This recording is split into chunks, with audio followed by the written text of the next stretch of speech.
Edhe pse projektet për rikonstruksionin e Ekurudhës janë premtuar prej vitesh, realiteti në terren mbetet pothuajse i pandryshuar. Nëse Ekurudha Tiranë-Durrës do të përfundojë dhe do të vihet në funksion të plot, ndryshimi do të ndihet drejt për drejt në jetën e përditshme të qytetarëve. Udhëtimi do të bëhet më i shpejtë dhe më i lirë. Trafiku në aksin më të ngarkuar të vendit do të lehtësohet, ndoktja do të ulet dhe lidhja mes dy qyteteve kryesore do të fitojë një ritëm krejt tjetër.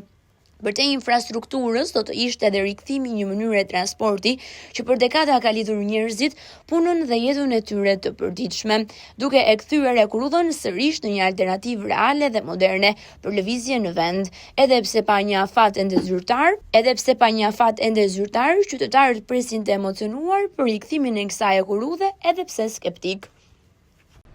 Kam qenë me punë edhe, kemi punuar në helikoptere me kështu, edhe kemi punuar shumë, kështu që e i dim si janë, dim atëhere bëhet puna.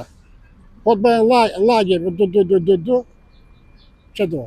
Ose pa mojtë në gjithdo punë që të bëhet ka të mirë për qytetarë.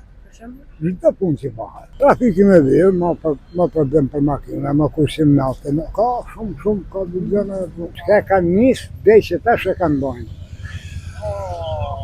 Po kalojnë jashtë teme, nuk jom me ta. Po, shkenca Gjermane në vitin 2000 ka se duhet gjelë të himin.